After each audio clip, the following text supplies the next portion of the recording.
चलिए अगला टॉपिक देखते हैं, method of charging overheads to production. Overheads को प्रोडक्शन के ऊपर चार्ज करना, यानी कि प्रोडक्शन के ऊपर एब्जॉर्ब करना, बेसिकली इसका मतलब ये है। पर सर आपने तो बताया कि हम machine hours, labour hours, output के बेसिस पे एब्जॉर्ब कर सकते हैं, और भी होते हैं, और भी कई मेथड्स हैं जिससे आप ये चीज कर सकते हो। तो अलग अलग मेथड्स मैं आपको दिखाता हूँ, बहुत आसान है। सबसे पहले जैसे कि आप परसेंटेज ऑफ डायरेक्ट मटेरियल के बेसिस पे ओवरहेड्स को एब्जॉर्ब कर सकते हो। ऐसे में आपका फॉर्मूला क्या बन जाएगा, ओवरहेड ऑफ डिपार्टमेंट, आपके डिपार्टमेंट का क्या ओवरहेड है, डिवाइडेड बाय डिपार्टमेंट की total direct material cost for all the products जो भी उस डिपार्टमेंट के अंदर बन रहे हैं, इनटू 100।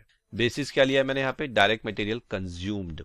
अच्छा, डायरेक्ट मटेरियल कंज्यूम्ड कैसे निकालते हैं, कॉस्ट शीट चैप्टर में पढ़ेंगे, बट मैं आपको बता देता हूँ। Opening stock of material plus purchase of material plus any direct expenses related to purchase of material minus closing stock of material will give you direct material consume.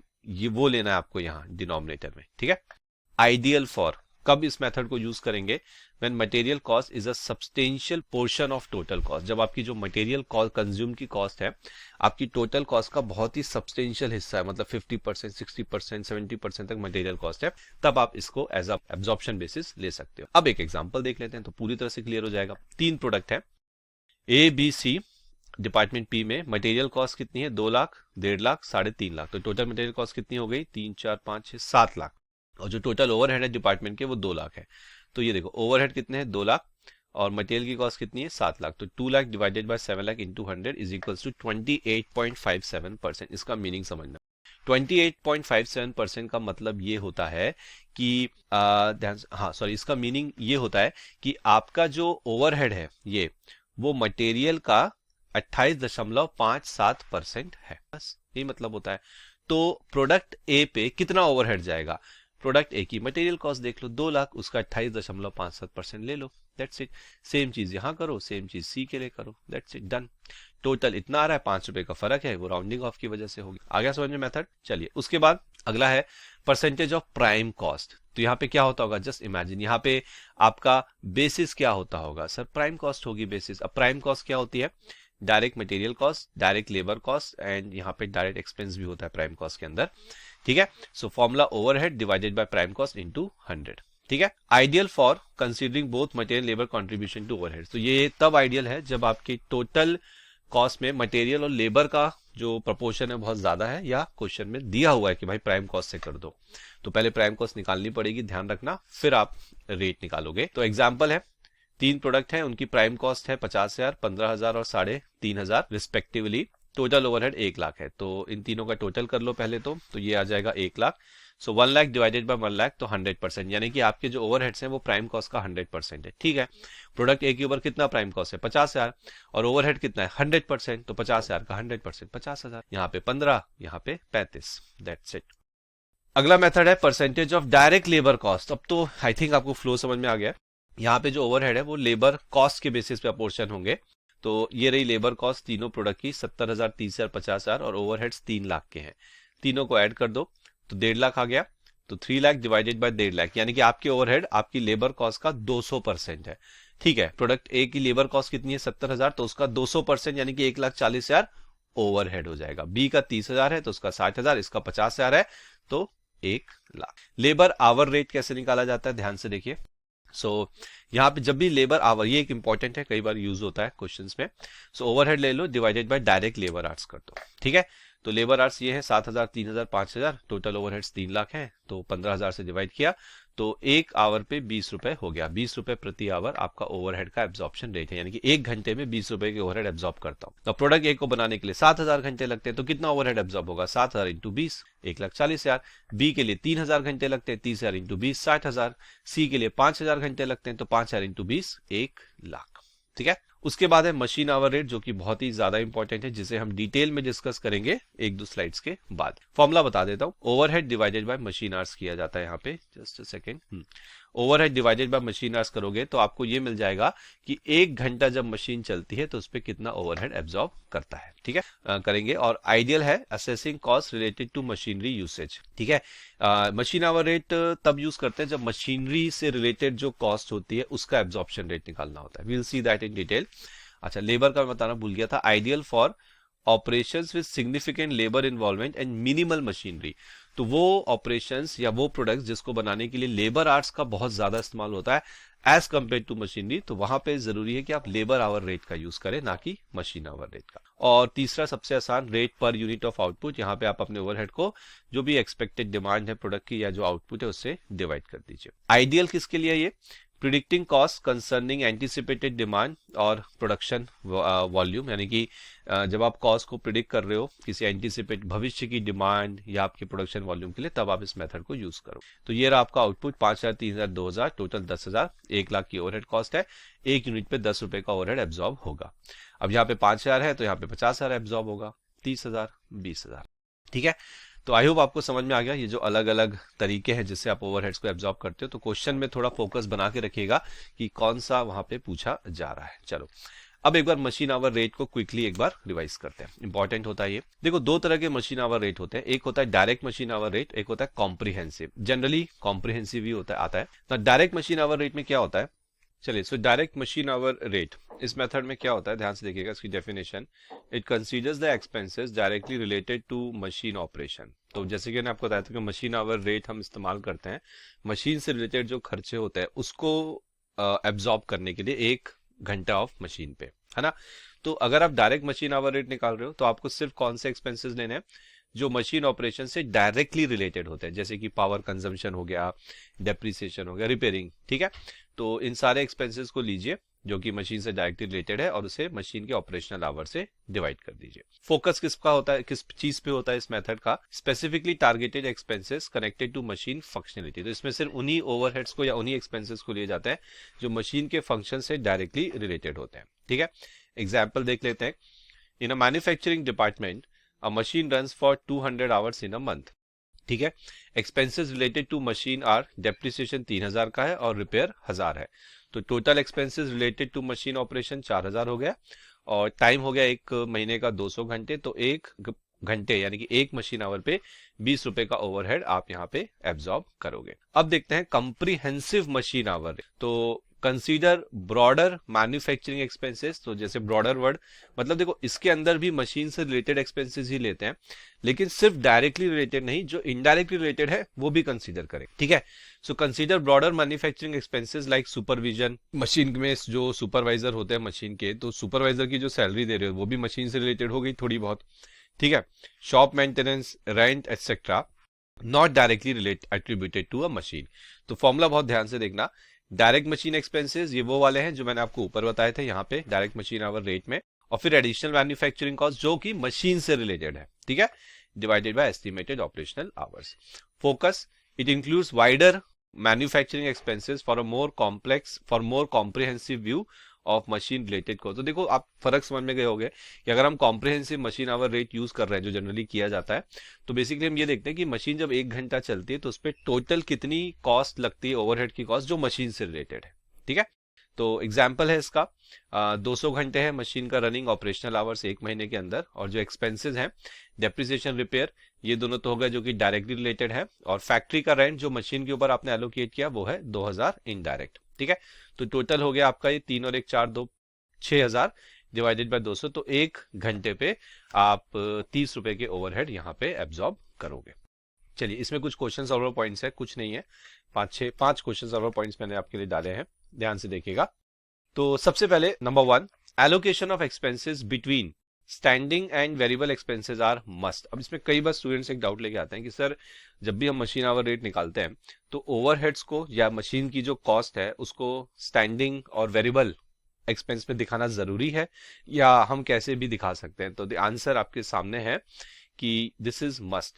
आपको अपने machine के एक्सपेंसेस को standing यानी कि जो fix expenses होते हैं machine के, जैसे कि डेप्रिसिएशन, जनरली डेप्रिसिएशन फिक्स होता है बट वो वेरिएबल भी हो सकता है, और जो वेरिएबल एक्सपेंस है उसमें आपको डिवाइड करना पड़ेगा खर्चों को, प्रेजेंटेशन बेटर करेंगे। Standing charges include insurance for machine, rent for premises, supervisor की salary, depreciation if related to a flex of time. तो अगर डेप्रिसिएशन टाइम से रिलेटेड है तो डेप्रिसिएशन आपका स्टैंडिंग चार्जेस यानी कि फिक्स चार्ज में चला जाएगा। Variable expenses includes power, lubricants, oil, repair, maintenance, depreciation if related to activity. तो अगर डेप्रिसिएशन एक्टिविटी से रिलेटेड है तो अब वो वेरिएबल एक्सपेंस होगा। ठीक है। तो वेरिएबल एक्सपेंसेस डेप्रिसिएशन अगर एक्टिविटी से रिलेटेड है, एक्टिविटी मतलब वॉल्यूम से रिलेटेड है, वॉल्यूम मतलब आउटपुट से या मशीन आवर से या लेबर आवर से, इस तरह से कुछ दिया हुआ है अगर क्वेश्चन में, तो फिर आप डेप्रिसिएशन को वेरिएबल ले लो। अगर डेप्रिसिएशन टाइम से रिलेटेड है, जैसे कई बार आपने देखा हो ना क्वेश्चन में कि डेप्रिसिएशन इज ₹10,000 पर मंथ, अब ये टाइम से रिलेटेड है, ये स्टैंडिंग में जाएगा। बट मान लो डेप्रिसिएशन आपका मशीन की जो आवर्स हैं उससे रिलेटेड है, ठीक है, कि 100 घंटे मशीन चलती है तो ₹1000 का डेप्रिसिएशन है, इतने घंटे चलती है तो इतना डेप्रिसिएशन, तो वहां पे फिर आपको उसे वेरिएबल लेना पड़ेगा। आपको डिटेल में देखना है तो पीपी बुक अभी के अभी खोलो और क्वेश्चन नंबर 5 और 6 में क्विकली एक बार ये एडजस्टमेंट्स देख। दूसरा पॉइंट देखते हैं क्वेश्चन सॉल्वर का, इफ मशीन मेंटेनेंस आवर, ध्यान से देखना, बहुत अच्छे पॉइंट्स निकाले हैं यहाँ मैंने क्वेश्चन सॉल्वर्स के, जिसमें आपको दिक्कत आती है generally. If machine maintenance hours and setup time are productive, यानी कि जब आप मशीन को मेंटेन कर रहे हो या जब आप मशीन को सेटअप कर रहे हो, उन दोनों आवर्स में, उन दोनों टाइम में जो मशीन है वो प्रोडक्टिव है, मतलब वो आउटपुट जनरेट कर रही है, do not exclude them from machine hours. Example देखते हैं, मशीन आवर्स 200 है, जिसके अंदर क्या इंक्लूड है, मेंटेनेंस एंड सेटअप टाइम, जो कि है 5 और 10 घंटे का। ठीक है, यानी कि टोटल मशीन आवर्स 200 है, जिसमें से 5 घंटे में मशीन को मेंटेन करते हैं और 10 घंटे मशीन के सेटअप में लग जाता है। और ये जो सेटअप और मेंटेनेंस टाइम है, ये दोनों आपके प्रोडक्टिव आवर्स हैं। इसको हम अनप्रोडक्टिव नहीं बोलेंगे, इसको हम प्रोडक्टिव बोलेंगे। तो जब आप मशीन आवर रेट निकाल रहे होगे, यानी कि जब आप ये फॉर्मूला लगा रहे होगे जिसमें आप मशीन की कॉस्ट लोगे न्यूमरेटर में और नीचे मशीन आवर्स लोगे ना, तो मशीन आवर्स टोटल 200 ले लेना। क्यों? क्योंकि वो जो सेटअप और मेंटेनेंस है वो भी प्रोडक्टिव है। ठीक है, इसके लिए यहां लिखा है, सो while calculating the total machine hours do not exclude them from total hours. तो सर अगर क्वेश्चन में अगर ये लिखा है कि वो दोनों आवर्स अनप्रोडक्टिव है, सेटअप और मेंटेनेंस, तो ठीक है, तो 200 में से 15 माइनस करके 185 ले लेना। ठीक है, तो पीपी बुक में जाइए, क्वेश्चन नंबर 6 देखिए, उसमें आपको ये एक्सप्लेनेशन मिलेगी। Effective machine hours calculation. Now एक तो होता है मशीन के ऑपरेशनल आवर्स, टोटल आवर्स बोल लो, ग्रॉस आवर्स बोलो, एक होते हैं इफेक्टिव आवर्स। तो जब आप मशीन के इफेक्टिव आवर्स निकालोगे तो मैक्सिमम कैपेसिटी लो मशीन की, उसमें से माइनस करो hours spent on holiday, festival, Sunday, repair and maintenance. Okay, तो आपको मिलेगा प्रैक्टिकल कैपेसिटी इन आवर्स, और फिर उसमें से आप माइनस करिए सेटअप टाइम अगर अनप्रोडक्टिव है। देखो सेटअप टाइम में हमेशा ध्यान रखना। अच्छा, पहले हम क्या निकाल रहे हैं, effective machine hours. Effective machine hours मतलब मशीन की मैक्सिमम कैपेसिटी कितनी है। मैं कहता हूं मशीन की मैक्सिमम कैपेसिटी 10,000 घंटे की है, 10,000 घंटे मैं उसको चला सकता हूं, लेकिन हॉलीडे हो गई तो उतने घंटे अब मशीन नहीं चलेगी, फेस्टिवल में छुट्टी है मशीन नहीं चलेगी, संडे रिपेयर एंड मेंटेनेंस के टाइम मशीन नहीं चलेगी। ठीक है, तो ये जो आप जितने भी यहाँ पे देख रहे हो ना, ये ऐसा टाइम है, ऐसे दिन है जहां मशीन नहीं चलेगी, दैट इज नॉर्मल। मान के चलो कि ये है टोटल 200, तो आपकी मशीन प्रैक्टिकली कितना चल सकती है एक महीने में या एक साल में, व्हाटएवर, 9,800। लेकिन सेटअप टाइम लेट्स से कि 300 घंटे मशीन को सेटअप करने में लग जाता है और सेटअप टाइम अनप्रोडक्टिव है, तो उसको भी हटा दो, तो फाइनल जो मशीन के इफेक्टिव आवर्स हैं वो है 9,500 घंटे। ध्यान रखना, फिर से कह रहा हूं, सेटअप टाइम तब माइनस करना अगर अनप्रोडक्टिव है, अगर प्रोडक्टिव है तो आप उसे माइनस नहीं करेंगे। पीपी बुक में जाओ, क्वेश्चन नंबर 14 देखो, आपको इसके बेस पे एक क्वेश्चन भी वहां पे मिलेगा। अगला पॉइंट देखते हैं, pay attention on the weeks और मंथ्स और year for which rate must be calculated. जी हाँ, बहुत इंपॉर्टेंट चीज है। क्वेश्चन में ये देखो कि मशीन आवर रेट आपको क्या एक वीक के लिए कैलकुलेट करने को बोला है, एक मंथ का रेट निकालना है, एक साल का। क्योंकि जब आप फॉर्मूला लगाओगे तो न्यूमरेटर में जो कॉस्ट लोगे वो भी आप मान लो एक वीक के लिए बोला है तो कॉस्ट एक वीक की होनी चाहिए, और जो नीचे मशीन आवर्स होंगे वो भी एक वीक के होने चाहिए। कई बार स्टूडेंट क्या करते हैं, कॉस्ट एनुअल ले लेंगे और नीचे जो आवर्स है वो वीक के ले लेंगे, तो वो तो इलॉजिकल हो गया। ठीक है, तो इस चीज का ध्यान रखिएगा। So accordingly overhead cost will be calculated and machine hours will be determined. ठीक है, last question solver point machine hours से related, machine hours overhead rate से रिलेटेड।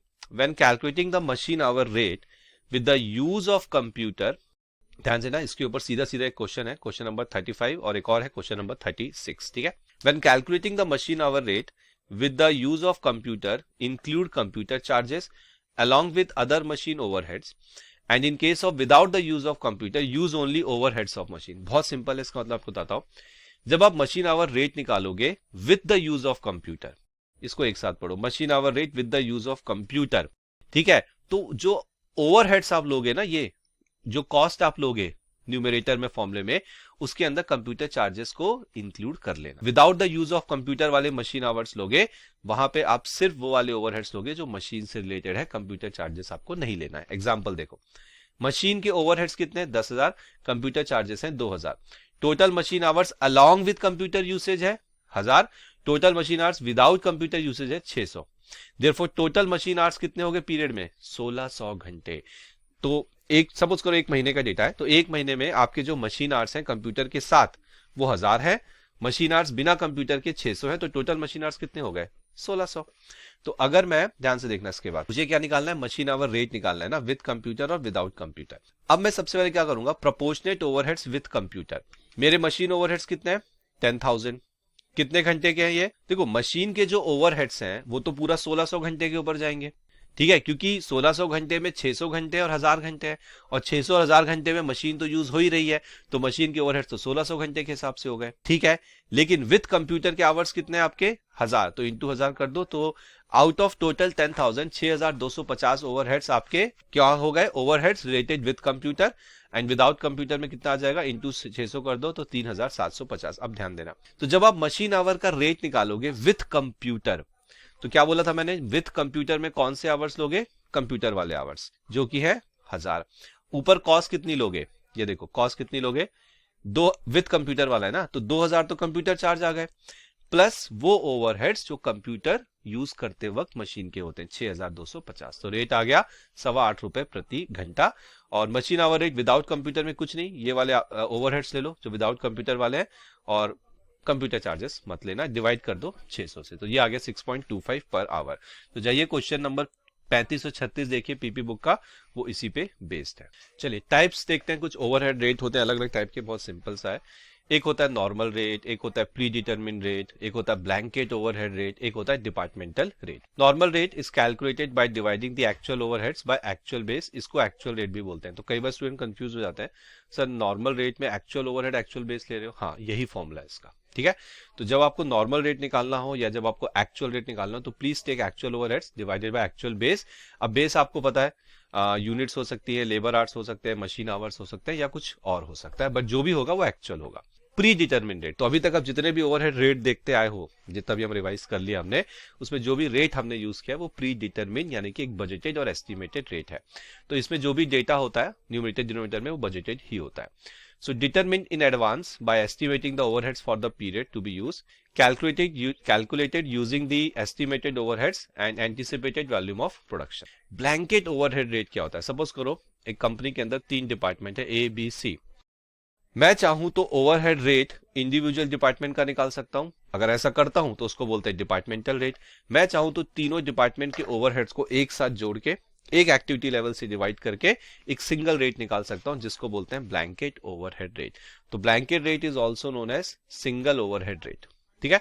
तो लिखा हुआ है यहाँ पे single overhead rate computed for the entire factory suitable for factories producing a single major product. तो ये रेट आप तब यूज कर सकते हो जब आपकी फैक्ट्री में एक ही प्रोडक्ट बन रहा हो, एक या दो ज्यादा से ज्यादा, और एक मतलब मान लो मैं कह रहा हूं 3 प्रोडक्ट भी बन रहे हैं, लेकिन इसकी 1 लाख यूनिट बनती है और बी और सी की मिला के 1000 यूनिट होती है, तो मेजरली जितना भी ओवरहेड लग रहा है वो ए पे ही लग रहा है। तो यहाँ पे आप सिंगल रेट निकाल लो, कोई जरूरत नहीं अलग अलग रेट निकालने की, ठीक है। और where the work in each department is uniform, जहां पे एक ही जैसा काम हो रहा है, तो अगर आपके डिपार्टमेंट्स में एक ही जैसा काम हो रहा है, यूनिफॉर्म काम हो रहा है, then go for single rate, ठीक है। फॉर्मूला ये रहा total overhead for the factory divided by total units of base. और डिपार्टमेंटल रेट के लिए ओवरहेड्स लेना किसके डिपार्टमेंट के, इंडिविजुअल डिपार्टमेंट के ओवरहेड लेने होते हैं और उसको करस्पॉन्डिंग बेस से डिवाइड करो, मतलब मान लो आप यूनिट्स के बेसिस पे निकाल रहे हो तो डिपार्टमेंट ए के ओवरहेड लेना और उसको डिवाइड करना डिपार्टमेंट ए की यूनिट से, ठीक है। So computed for a particular production unit और department, preferred when production lines और machinery usage varies across department. तो अगर मान लो ये तीनों को मैं डिपार्टमेंट मान लो एबीसी को, तो तीनों डिपार्टमेंट में अलग अलग प्रोडक्ट बन रहे हैं, ठीक है। तीनों डिपार्टमेंट जो मशीनरी है वो अलग यूज हो रही है, तीनों डिपार्टमेंट की प्रोसेस अलग है, बोलने को मतलब कहने का मतलब यह है कि जो तीनों डिपार्टमेंट है वो काफी भिन्न है एक दूसरे से, तो फिर डिपार्टमेंटल रेट यूज करो। अगर अलग अलग नहीं है, एक जैसे डिपार्टमेंट है, एक जैसा काम होता है, okay, go for the single या ब्लैंकेट ओवरहेड रेट। आइए एक सिंपल सा एग्जांपल देख लेते हैं आपके ब्लैंकेट और डिपार्टमेंटल रेट में, बहुत इजी है आई नो, बट फिर भी एक बार एग्जांपल देखेंगे हम। देखो डिपार्टमेंट ए, डिपार्टमेंट बी और टोटल ओवरहेड्स हैं 1,50,000 और टोटल 1.5 लाख हो गया। आउटपुट दे रखा है डिपार्टमेंट ए का 10,000 है, डिपार्टमेंट बी का 20,000 है और टोटल है 30,000। तो अगर मैं आपको बोलूं कि डिपार्टमेंटल रेट निकालो तो डिपार्टमेंट के ओवरहेड डिवाइडेड बाय डिपार्टमेंट के आउटपुट, तो रेट आएगा 10 रुपए प्रति यूनिट। बी के केस में आएगा 2.25 सॉरी 2.5 रुपीज पर यूनिट। अगर मैं आपसे बोलूं कि सिंगल रेट निकालो यानी कि ब्लैंकेट रेट निकालो, तो total overheads divided by total output, तो रेट आ गया ₹5 पर यूनिट। ठीक है, इसके ऊपर भी एक क्वेश्चन सॉल्वर पॉइंट मैंने यहाँ पे रखा है। For calculation of variable overhead absorption rate, कौन सा rate? Variable overhead absorption rate, सिर्फ वेरिएबल ओवरहेड लेंगे इसमें। When total overheads are given, divide the variable overhead from absorption base। समझ में आएगा मैं क्या बोल रहा हूँ? देखो एग्जांपल, 1000 यूनिट पे, ये पहले भी आप कर चुके हो, 1 लाख की ओवरहेड है, 2000 यूनिट्स पे 1.5 लाख की ओवरहेड है। अब ये जो ओवरहेड्स है ये टोटल ओवरहेड्स है जिसके अंदर वेरिएबल और फिक्स दोनों है। मैंने पूछा वेरिएबल ओवरहेड रेट निकालो, तो पहले आपको इसमें वेरिएबल ओवरहेड पता करना पड़ेगा यूजिंग हाई-लो मेथड। तो वेरिएबल ओवरहेड रेट हम यहाँ पे हाई-लो मेथड से लगाएंगे। डिफरेंस इन कॉस्ट ले लो तो 50,000 का फर्क आ जाएगा। डिफरेंस इन आउटपुट ले लो, 1000 का आ जाएगा। तो वेरिएबल ओवरहेड रेट है आपका ₹50 प्रति यूनिट। ठीक है, बीपी बुक में खोलो जल्दी से, क्वेश्चन नंबर 20 में जाओ और देखो कि ये वेरिएबल ओवरहेड रेट हम कैसे कैलकुलेट करते हैं। चलिए स्टूडेंट्स, अगला टॉपिक देखते हैं, over under absorption. Now over and under absorption, ठीक है, काफी इंपॉर्टेंट टॉपिक है ओवर चैप्टर के अंदर, और इसका जो कॉस्ट अकाउंटिंग में ट्रीटमेंट होता है वो भी थोड़ा इंटरेस्टिंग है, और कई बार देखा गया कि स्टूडेंट्स इसमें गलती करते हैं। सो ध्यान से देखिएगा इसको। आइए, अंडर और ओवर एब्जॉर्प्शन अराइजेस, कब अंडर ओवर एब्जॉर्प्शन अराइज होता है? When the overheads absorbed is not the same as actual overheads. मतलब आपने जो ओवरहेड्स एब्जॉर्ब किए हैं ओके अपने आउटपुट के ऊपर, और आपका जो एक्चुअल ओवरहेड है, जब ये दोनों सेम नहीं होंगे ना, ठीक है, तब अंडर ओवर एब्जॉर्प्शन आएगा। तो अगर सपोज ऐसा हुआ कि overhead absorbed okay let's say 1000 रुपए है, और जो एक्चुअल ओवरहेड है वो भी आपका 1000 रुपए है, तो उस केस में ओवर अंडर एब्जॉर्प्शन की कोई गुंजाइश नहीं बैठेगी। ठीक है, अब सवाल ये है यहाँ से कि सर ओवरहेड एब्जॉर्ब कैसे कैलकुलेट करते हैं, एक्चुअल ओवरहेड्स कैसे निकाला जाता है? जनरली जो एक्चुअल ओवरहेड होता है अमाउंट, वो आपको क्वेश्चन में गिवन होता है। अगर नहीं गिवन है तो आपको तरीका बताया जाएगा कि आपको इसे कैसे कैलकुलेट करना है। जनरली कैसे कैलकुलेट करते हैं हम इसे? हम एक्चुअल ओवरहेड एब्जॉर्प्शन रेट ले लेंगे और फिर उसे हम एक्चुअल एक्टिविटी लेवल या actual output, actual machine our, labour our से मल्टीप्लाई करके अपने एक्चुअल ओवरहेड्स निकाल सकते हैं। But generally most of the time ये आपको क्वेश्चन में गिवन होता है। तो कहानी आती है किस पे कि ओवरहेड एब्जॉर्ब कैसे निकाला जाता है। तो overhead absorb is equals to आपका overhead absorption rate multiplied by आपकी एक्चुअल एक्टिविटी लेवल। अब ये एक्टिविटी लेवल ध्यान रखिएगा, आउटपुट हो सकता है, मशीन आवर्स हो सकती है, लेबर आवर्स भी हो सकती है। उसके बाद ओवर/अंडर एब्जॉर्प्शन कैसे निकालते हैं? Overhead absorbed minus actual overhead, जो कि हमने ऊपर पढ़ा था। अब अगर आपका ओवरहेड एब्जॉर्ब्ड एक्चुअल ओवरहेड से ज्यादा है, मतलब आपने ज्यादा एब्जॉर्ब किया है, उसको बोलते हैं हम ओवर एब्जॉर्प्शन। तो इसका एक एग्जांपल देख लेते हैं। यहाँ पे ओवरहेड एब्जॉर्प्शन रेट कितना है आपका? 10 रुपए प्रति यूनिट। अच्छा, जिनको नहीं पता बता देता हूँ, ओवरहेड एब्जॉर्प्शन रेट कैसे निकालते हैं हम? बजटेड ओवरहेड्स डिवाइडेड बाय आपकी बजटेड एक्टिविटी लेवल। तो अगर क्वेश्चन में नहीं दिया है रेट तो आप इस तरह से उसको निकाल सकते हैं। एनीवेज, सो ओवरहेड एब्जॉर्प्शन रेट कितना गिवन है? 10 रुपए है प्रति यूनिट। एक्चुअल आउटपुट कितना है? 10,000। तो ओवरहेड एब्जॉर्प्शन कैसे निकाला जाता है? अभी अभी मैंने आपको बताया था कि आपकी जो एक्चुअल एक्टिविटी लेवल है ये इंटू ओवरहेड एब्जॉर्प्शन रेट, तो 10,000 इंटू 10 ओके, तो ये आ गया 1 लाख रुपए का आपका ओवरहेड एब्जॉर्ब, और एक्चुअल ओवरहेड 90,000 गिवन है, मतलब 10,000 का यहाँ पे ओवर एब्जॉर्प्शन हो गया। Now however if actual overheads are 1,10,000, तो सपोज करिए बाकी इंफॉर्मेशन सेम है, सिर्फ एक्चुअल ओवरहेड 90 नहीं है, अब वो 1,10,000 है। तो एब्जॉर्ब कितना निकाला था हमने? 1 लाख। एक्चुअल कितना है? 1,10,000। तो यहाँ पे आपने कम एब्जॉर्ब किया है, so that is the case of under absorption. Now different reasons of under over absorption, तो ये आप देखिए ध्यान से इस टॉपिक को, थ्योरी के पर्सपेक्टिव से भी है और हमारा जो कैलकुलेशन है उसमें भी इसके से रिलेटेड क्वेश्चन आ सकते हैं। सो क्या है topic? Different reasons of over under absorption, यानी कि ओवर अंडर एब्जॉर्प्शन किस किस रीजन की वजह से हो सकता है। So particular cause and the result, ध्यान से देखिए। more/less units produce then budgeted, तो जब आपने ओवरहेड को बजट किया था या जब आपने बजटेड ओवरहेड एब्जॉर्प्शन रेट निकाला था, तो आपने कुछ आउटपुट वहां पे या एक्टिविटी लेवल वहां पे बजट करके चली होगी, है ना। जब आप फॉर्मूला लिखते हैं ओवरहेड एब्जॉर्प्शन रेट का, तो न्यूमरेटर में तो आप बजटेड ओवरहेड्स लेते हैं, लेकिन डिनोमिनेटर में आप अपनी बजटेड एक्टिविटी लेवल लेते हैं, जैसे कि बजटेड आउटपुट। तो हुआ क्या? मोर/लेस यूनिट्स प्रोड्यूस देन बजट, तो आपने जो बजट किया था उसके कंपैरिजन में जो एक्चुअल आउटपुट है वो कम है। तो ये एक रीजन है जिसकी वजह से ओवर अंडर एब्जॉर्प्शन होता है। So estimated overheads match the actual but unit produce differ from the budget, तो आपने जो बजटेड ओवरहेड बोला था, एक्चुअल ओवरहेड बिल्कुल सेम है, ठीक है, लेकिन जो आउटपुट आपने बजट किया था वो एक्चुअल से मैच नहीं हो रहा। ये हमारा पूरा केस है। अब इसमें क्या होगा, ध्यान से देखिएगा, मोर यूनिट्स प्रोड्यूस्ड, तो सपोज करो कि आपका जो बजटेड आउटपुट जो आपने लिया था रेट निकालते वक्त वो 10,000 था, और जो एक्चुअल आउटपुट आपका प्रोड्यूस्ड है वो है 11,000 यूनिट का, तो उस केस में आपको मिलेगा ओवर एब्जॉर्प्शन। ठीक है, और अगर कम यूनिट्स प्रोड्यूस किए, सपोज करो आपने 9,000 यूनिट्स प्रोड्यूस किए, बजट था 10,000 का, तो उस केस में मिलेगा आपको अंडर एब्जॉर्प्शन। ठीक है, तो इंपॉर्टेंट पॉइंट्स है जो आपको याद रखने हैं। उसके बाद अगला रीजन देखते हैं, actual overheads differ from estimated overheads. अब वो बात कर रहा है इसकी कि आपने बजट किया था कुछ ओवरहेड, लेकिन एक्चुअल ओवरहेड अलग आ गया। ठीक है, तो number of units produce matches the budget, मतलब जो डिनोमिनेटर है वो सेम है, जो न्यूमरेटर है वो चेंज हो गया है, but actual overhead very from the estimate. अब क्या होगा कि अगर एक्चुअल ओवरहेड आपके ज्यादा है, ओके, जैसे एग्जांपल लेते हैं, मान लीजिए कि आपका जो ये बजटेड एस्टिमेटेड ओवरहेड्स थे 1,00,000 और एक्चुअल ओवरहेड आए आपके 1,10,000 रुपए, तो ये हो गया आपका अंडर एब्जॉर्प्शन का केस। और अगर लोअर है एक्चुअल ओवरहेड, मान लीजिए 90,000 है, तो ये हो गया आपका ओवर एब्जॉर्प्शन का केस। इसके बाद तीसरा reason, change in overheads and units produce, यानी कि इस बार न्यूमरेटर भी चेंज हो रहा है और डिनोमिनेटर दोनों चेंज हो रहे हैं। ठीक है, तो change occur in different proportion in both actual overheads and units produce, मतलब आपका जो एक्चुअल ओवरहेड है वो बजटेड ओवरहेड से मैच नहीं हो रहा, जो आपका एक्चुअल आउटपुट है वो आपके बजटेड आउटपुट से मैच नहीं हो रहा है इन डिफरेंट प्रोपोर्शन। अब यहां पे क्या होगा, वेरिएबल आउटकम्स हो सकते हैं, ईदर अंडर एब्जॉर्प्शन और over absorption depending on the nature of change. तो देखो यहाँ पे आप कोई सेट गाइडलाइन नहीं कर सकते कि हाँ ओवर होगा इस केस में, अंडर होगा इस केस में। वो आपको देखना है कि जो एक्चुअल ओवरहेड है और जो मेरा बजटेड ओवरहेड है उसमें कितना फर्क है, और जो मेरा बजटेड आउटपुट है और एक्चुअल आउटपुट है उसमें कितना फर्क है, और उसके हिसाब से कैलकुलेशन करके आपको निकालना पड़ेगा कि अंडर एब्जॉर्प्शन हो रहा है या over absorption. Now the fourth and the last case, uniform change in overhead and units. अब पहले ये समझ लो कि इस पॉइंट में और इस पॉइंट में फर्क क्या है। यहां भी ओवरहेड्स चेंज हो रहे हैं, ठीक है, यहां भी ओवरहेड्स चेंज हो रहे हैं, यहां भी आउटपुट चेंज हो रहा है, यहां भी आउटपुट चेंज हो रहा है, लेकिन यहां पे पॉइंट नंबर 3 थर्ड केस में, ठीक है, जो चेंज है ना वो क्या है, ये लिखा है डिफरेंट प्रोपोर्शन में है, मतलब आपके जो बजटेड ओवरहेड्स और एक्चुअल आउटपुट का जो चेंज है उसका परसेंट, उसका प्रोपोर्शन, और जो बजटेड आउटपुट और एक्चुअल आउटपुट का चेंज है उसका परसेंट अलग है। लेकिन यहां पे क्या है, यूनिफॉर्म चेंज, दोनों सेम रेट से ही चेंज हो रहे हैं।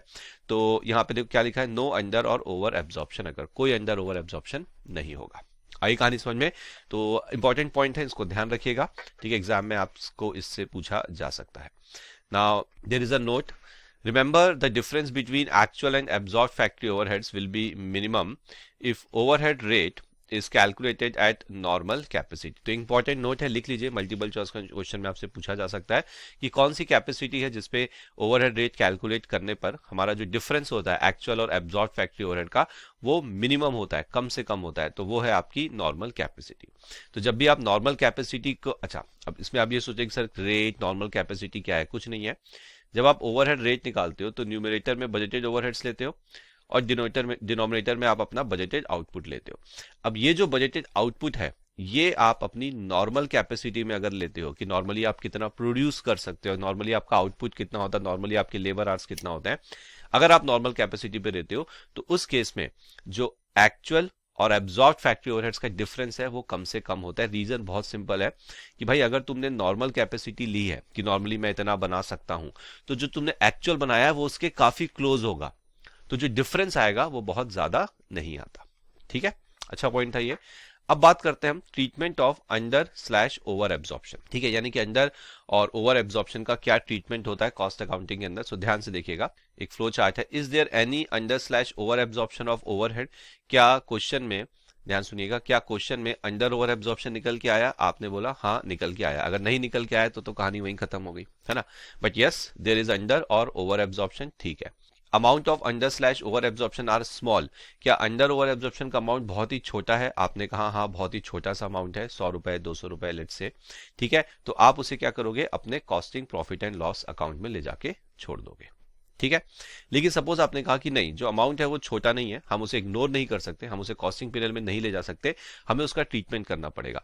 ठीक है, तो basically the amount of under over absorption is big, is a large.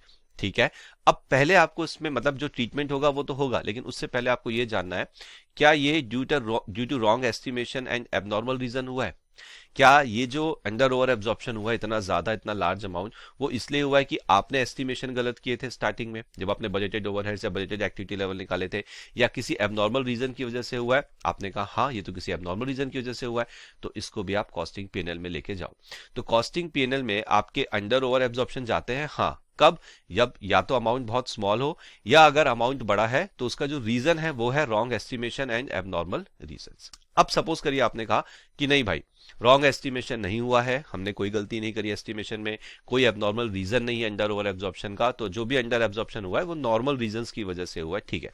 उस केस में आपको क्या करना है, ये calculate supplementary rate and charge to cost of sales account, finish goods account and WIP account, यानी कि वर्क इन प्रोसेस अकाउंट। तो इस केस में, लास्ट वाले केस में, कौन सा केस है लास्ट वाला केस, एक बार फिर से बताता हूं।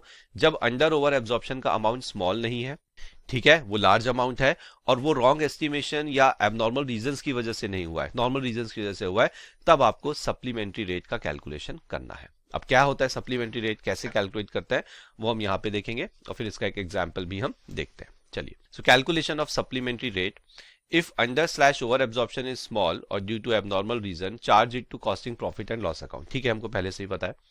Now supplementary rate is used to adjust the cost of product when the under over absorption is large and due to wrong estimation unavoidable reason। तो ध्यान सुनना, सप्लीमेंट्री रेट आप कब निकालोगे?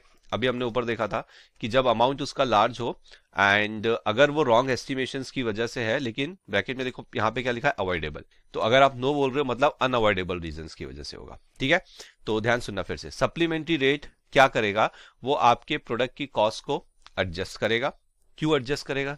अरे भाई तुमने लेट्स से 100 रुपए का अंडर एब्जॉर्प्शन किया है, 100 रुपए का अंडर एब्जॉर्प्शन कर दिया। मीनिंग क्या है इसका? इसका मीनिंग है कि आपने प्रोडक्ट की कॉस्ट में 100 रुपए कम दिखाया है, तो अब आपको प्रोडक्ट की कॉस्ट को एडजस्ट करना पड़ेगा। कैसे करेंगे? हम कॉस्ट ऑफ सेल्स अकाउंट को एडजस्ट करेंगे, फिनिश गुड्स अकाउंट को एडजस्ट करेंगे, और WIP को भी एडजस्ट करेंगे। और ये तब होगा जब अमाउंट लार्ज होगा और रॉन्ग एस्टिमेशन की वजह से होगा, लेकिन जो रॉन्ग एस्टिमेशन है वो अनअवॉइडेबल रीजंस की वजह से होंगे। अगर रॉन्ग एस्टिमेशन आपका अवॉइडेबल रीजंस की वजह से है तो फिर कॉस्टिंग पीएनएल में लेके जाओगे। अब इसका एक एग्जांपल देखते हैं, जो भी छोटा मोटा डाउट आपका बचा है वो यहाँ पे क्लियर होगा।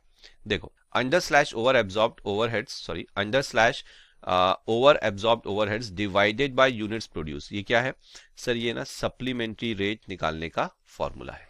एग्जाम्पल, अंडर एब्जॉर्प्शन कितना है आपका? 10,000। Out of this 1000 is because wrong estimation by management. तो मेरा जो टोटल अंडर एब्जॉर्प्शन है वो कितना है? 10,000 रुपए का है, जिसमें से 1,000 रुपए का वो रॉन्ग एस्टिमेशन की वजह से हुआ है मैनेजमेंट की।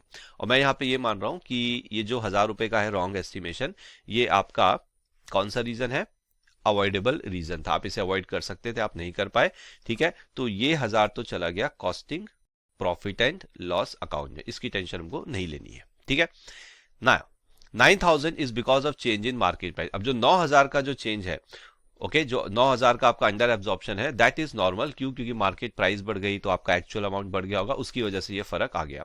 Which can not be predicted when absorbing the overhead. Obviously जो आप प्रिडिक्ट नहीं कर सकते थे जब आप ओवरहेड्स का एब्जॉर्प्शन रेट निकाल रहे थे या उसे एब्जॉर्ब कर रहे थे। आपका आउटपुट कितना है? 10,000 यूनिट्स। ध्यान से देखना, तो जो मतलब यहाँ पे 9,000 का अमाउंट लार्ज है और ये रॉन्ग एस्टिमेशन की वजह से हुआ है, लेकिन ये जो रॉन्ग एस्टिमेशन ये अनअवॉइडेबल है। ये रीजन क्या? अनअवॉइडेबल है, मार्केट प्राइस बढ़ गई, हम प्रिडिक्ट नहीं कर सकते थे कि मार्केट प्राइस बढ़ने वाली है। तो इस केस में आप सप्लीमेंट्री रेट निकालोगे कैसे? ये रहा formula, under over absorbed overhead 9,000 divided by units produce, जो कि आपको दे रखी है 10,000 यूनिट।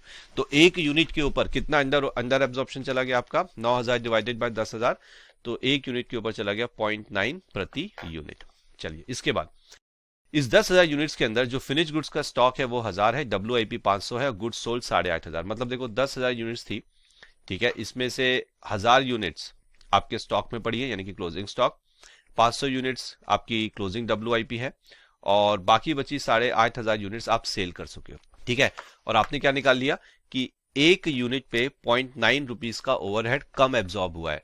तो जो यूनिट्स तुम बेच चुके हो, पहले उस पर फोकस करो, ये तो बेच चुके हो, तो अब इनकी कॉस्ट तो तुम नहीं बढ़ा सकते क्योंकि दे आर ऑलरेडी सोल्ड। मैंने क्या बोला था कि जो सप्लीमेंट्री रेट होता है उसका मतलब क्या है कि एक यूनिट पे 0.9 रुपीज का ओवरहेड अंडर एब्जॉर्ब्ड है, कम एब्जॉर्ब हुआ है, तो अब आपको कॉस्ट बढ़ानी पड़ेगी। पर ये 8,500 यूनिट तो आप बेच चुके हो, इसकी कॉस्ट कैसे बढ़ाओगे? तो आप क्या करोगे इस केस में? जो कॉस्ट ऑफ सेल्स है उसको इंक्रीज कर दोगे। जैसी कॉस्ट ऑफ सेल्स इंक्रीज होगी आपका प्रॉफिट रिड्यूस हो जाएगा। वैसे भी अगर तुम प्रोडक्ट की कॉस्टिंग बढ़ाते तो भी प्रॉफिट ही कम होता। हमने कॉस्ट ऑफ सेल्स को बढ़ा के कॉस्टिंग को बढ़ा दिया, प्रॉफिट कम हो गया। ठीक है, लेकिन ये 1000 यूनिट्स तो स्टॉक में है, 500 WIP स्टॉक है। ठीक है, इनकी कॉस्टिंग को बढ़ा दो इंटू 0.9 इंटू 0.9। ठीक है, तो 1000 इंटू 0.9, 900 रुपए से आपके क्लोजिंग स्टॉक की जो वैल्यू है वो बढ़ जाएगी, और 500 इंटू 0.9 450, इतने से आपकी WIP की कॉस्ट बढ़ जाएगी। और यहाँ पे एक चीज रह गई, हाँ 8500 इंटू 0.9 7650 से कॉस्ट ऑफ सेल्स की जो कॉस्ट ऑफ सेल्स है वो इंक्रीज हो जाएगा। एक बार इसका टोटल देख लो, ये तीनों का टोटल 7650 प्लस 450 प्लस 900 कितना आना चाहिए, 9000 रुपए। चलिए, तो आई होप आपको ये क्लियर हो चुका होगा कैसे हम सप्लीमेंट्री रेट निकालते हैं और कैसे उसका ट्रीटमेंट किया जाता है। अब इसको थोड़ा और अच्छे से देख लेते हैं एक बार। So accounting of under slash over absorption. देखो, अंडर एब्जॉर्प्शन, ओके, अगर अंडर एब्जॉर्प्शन हो रहा है तो कौन कौन से अकाउंट अफेक्ट होंगे आपके? एक तो फिनिश गुड्स का closing stock, semi finish goods यानी कि वर्क इन प्रोग्रेस का अकाउंट आपका, और कॉस्ट ऑफ सेल्स। नाउ आपको क्या करना है फिनिश गुड्स अकाउंट को? देखो, आपने लॉजिकल है, अंडर एब्जॉर्प्शन क्या है, कम एब्जॉर्ब किया है, कॉस्टिंग कम दिखाई है ना, तो कॉस्ट को बढ़ाना है। तो जब कॉस्ट को बढ़ाते हैं तो हम उसे डेबिट करते हैं, तो ये अकाउंट आपका डेबिट होगा, मतलब increase. Finish goods, semi finish goods, WIP account debit होगा, मतलब increase. Cost of sale debit होगा, मतलब इंक्रीज। अब कैलकुलेट कैसे करोगे, कितने से डेबिट या इंक्रीज करना है? तो यूनिट्स ले लो फिनिश स्टॉक की और उसको सप्लीमेंट्री रेट से मल्टीप्लाई करो। इक्विवेलेंट कंप्लीटेड यूनिट्स ले लो, उसको सप्लीमेंट्री रेट से मल्टीप्लाई करो। अब सर ये क्या है? देखो, जो वर्क इन प्रोसेस, मैं आपको बता देता हूं, अदरवाइज आपने प्रोसेस कॉस्टिंग पढ़ा है तो आपको पता ही होगा कि इक्विवेलेंट कंप्लीटेड यूनिट्स क्या होती हैं। तो सपोज करो कि आपकी जो WIP है वो 100 यूनिट की है, और क्वेश्चन में लिखा है कि these 100 units are let's say 60% completed. तो देयरफॉर, ठीक है, आपकी जो इक्विवेलेंट कंप्लीटेड यूनिट्स आएंगी वो कितनी आएंगी?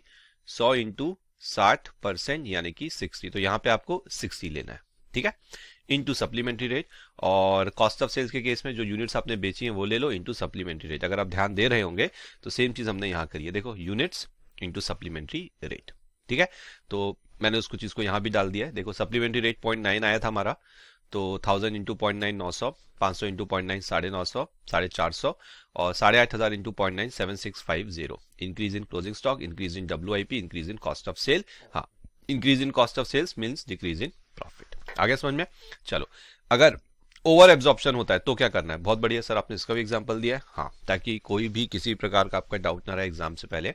देखो, ओवर एब्जॉर्प्शन में भी सेम वही अकाउंट अफेक्ट होंगे, stock of finish goods, stock of semi finish goods, equivalent units and cost of sales. अब वहां पे डेबिट किया था तो यहाँ पे क्रेडिट होगा। क्रेडिट मतलब डिक्रीज। सिंपल लॉजिक है सर, हमने ज्यादा एब्जॉर्ब किया है, हमने प्रोडक्ट की कॉस्टिंग में ज्यादा दिखा के रखा है, तो अब कम करनी पड़ेगी कॉस्टिंग, तो decrease decrease decrease, cost of sale भी कम करेंगे, प्रॉफिट को बढ़ा देंगे। ठीक है, फॉर्मूला सेम है जो हमने ऊपर देखा था। ठीक है, अब इसका भी एक एग्जांपल देखते हैं, फिर हम क्वेश्चन सॉल्वर पॉइंट्स देखेंगे अंडर ओवर एब्जॉर्प्शन के। सो ओवर एब्जॉर्प्शन कितना है? 5000। The whole amount is because of decrease in cost of indirect material and labour. मतलब यहाँ पे जो पूरा का पूरा ओवर एब्जॉर्प्शन है वो इसलिए है क्योंकि जो कॉस्ट है इनडायरेक्ट मटेरियल और लेबर की वो डिक्रीज हो गई, इसकी वजह से आपका एब्जॉर्ब्ड अमाउंट ज्यादा था, इसलिए आपको ओवर एब्जॉर्प्शन मिला। So all these are normal reasons. ठीक है, तो यहाँ पे कॉस्टिंग पेनल की बात नहीं की जाएगी। आउटपुट है 10,000, तो एक यूनिट पे कितना ओवर एब्जॉर्ब हुआ है? 5000 डिवाइडेड बाय 10,000, 0.5 पर यूनिट। ना 1000 फिनिश गुड्स है, WIP 500 है और गुड्स सोल्ड 8500 है, तो सेम वही कैलकुलेशंस होगी। आप देख सकते हो 500, ओके, जस्ट अ सेकेंड, हाँ सॉरी, 1000 इंटू 0.5 500, अमाउंट चेंज हो जाएंगे, 500 इंटू 0.5 250, और 8500 इंटू 0.5 4250। बस चेंज क्या हुआ है कि पहले आप इन तीनों अकाउंट्स को क्या कर रहे थे? डेबिट कर रहे थे, बढ़ा रहे थे, अब कम करोगे तो क्रेडिट हो जाएगा। ठीक है, तो क्रेडिट हो जाएगा तो closing stock decrease, WIP decrease, but here profit will increase. क्यों भाई? तुम कॉस्ट ऑफ सेल को कम कर रहे हो, कॉस्टिंग कम कर रहे हो, तो प्रॉफिट तो बढ़ेगा ही। ठीक है, चलो अब क्वेश्चन सॉल्वर पॉइंट्स देखते हैं इसके। चलिए, 6 क्वेश्चन सॉल्वर पॉइंट्स लिए हैं मैंने यहाँ पे। सबसे पहले, non recurring expenses like writing off obsolete store, wages for strike period etcetera to be removed from the actual overhead. आप एक क्वेश्चन देखेंगे जिसमें आप ये पाएंगे कि आपको बोला जाएगा कि भाई अंडर ओवर एब्जॉर्प्शन निकालो, तो आपको फॉर्मूला तो पता है कि भाई absorbed overhead minus actual overhead. तो इसमें एक चीज ध्यान रखना, जब तुम एक्चुअल ओवरहेड्स की कैलकुलेशन कर रहे होगे, टोटल एक्चुअल ओवरहेड लोगे, तो अगर कोई नॉन रिकरिंग नेचर का खर्चा है उसको इग्नोर करना। ठीक है, क्योंकि जो नॉन रिकरिंग है, मतलब नॉन रिकरिंग मतलब जो हर साल नहीं होता है, वो आपके एक्चुअल ओवरहेड्स में नहीं आना चाहिए, वो एक नॉर्मल खर्चा नहीं है। जैसे कि writing of obsolete store item, wages for strike period, इस तरह की चीजों को आपको हटा देना है एक्चुअल ओवरहेड्स के कैलकुलेशन में। एग्जाम्पल देखना है तो पीपी बुक में जाइए, क्वेश्चन नंबर 7 आपको मिलेगा, वहां पे आपको इसका अच्छा क्वेश्चन मिलेगा। Question solver point number 2, If overheads absorbed is greater than actual overhead, then it is over absorption and vice versa। ठीक है, हमको पता था ये। Overhead absorption rate is calculated using budgeted overheads and budgeted activity level। Sir ये भी आपने discussion करते वक्त ऑलरेडी बता दिया, लेकिन फिर भी मैंने यहाँ पे लिख दिया इंपॉर्टेंट पॉइंट, ताकि आप इसे याद रखें कि ओवरहेड एब्जॉर्प्शन रेट कैसे निकलता है। ठीक है, तो बजटेड ओवरहेड सपोज करो 1 लाख है, बजटेड आउटपुट 20,000 लेबर आवर्स है, तो 1 लेबर आवर पे 5 रुपए का ओवरहेड एब्जॉर्ब कर देना। नाउ एबनॉर्मल ओवर और under recovery due to abnormal reason is transfer to costing profit and loss account. PP book में जाओ, क्वेश्चन नंबर 29 में आपको इसका अच्छा एक्सप्लेनेशन मिलने वाला है। ऑलरेडी हम डिस्कस कर चुके हैं कि अगर ओवर अंडर एब्जॉर्प्शन किसी एबनॉर्मल रीजन की वजह से होता है तो उसे हम कॉस्टिंग पीरियड में लेके जाते हैं। क्वेश्चन नंबर 29 में विथ क्वेश्चन आपको ये चीज मिलेगी। उसके बाद for WIP calculate equivalent units, ये भी मैं आपको एग्जांपल के साथ बता चुका हूं कि अगर आपकी WIP 1000 यूनिट्स है and it is completed 50% with respect of the all the cost, मतलब इस 1000 यूनिट पे 50% तक पे सारी कॉस्ट लग चुकी है, डायरेक्ट मटेरियल, लेबर, ओवरहेड्स की, तो इक्विवेलेंट यूनिट्स कितनी हो गई? 500 यूनिट। 1000 इंटू 50%। पीपी बुक में जाओ, क्वेश्चन नंबर 13 मिलेगा, उसमें आपको ये कैलकुलेशन के साथ ही क्वेश्चन मिल जाएगा। ठीक है, now point number 6, last point, in case of under absorption, increase in cost of sales of goods sold will reduce the profit. In case of over absorption, decrease in cost of sales sold will increase the profit। ये देखो, वो ये बोल रहा है कि भाई अगर अंडर एब्जॉर्प्शन है मतलब तुमने कम एब्जॉर्ब किया है, तो जब तुम ज्यादा एब्जॉर्ब करोगे उन यूनिट्स के लिए जो तुम ऑलरेडी बेच चुके हो, तो तुमको क्या करना है? कॉस्ट ऑफ सेल्स को बढ़ाना है। कॉस्ट ऑफ सेल्स को बढ़ाना है मतलब प्रॉफिट को रिड्यूस करना है। ओवर एब्जॉर्प्शन में ठीक उल्टा, तुमने ज्यादा एब्जॉर्ब किया है तो तुम कॉस्ट ऑफ सेल को कम करोगे, कॉस्ट ऑफ सेल को कम करोगे तो आपका प्रॉफिट इंक्रीज हो जाएगा।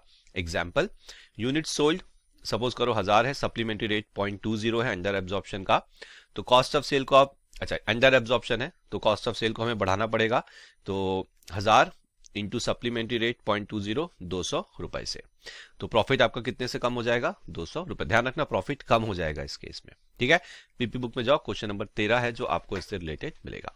तो ये थे आपके ओवरहेड्स के सारे इंपॉर्टेंट पॉइंट्स जो एग्जाम के लिए थे। ओके, जो अच्छे से अब रिवाइज हो चुके हैं एंड आई होप आपका कॉन्फिडेंस अब इंक्रीज हो चुका है इसमें।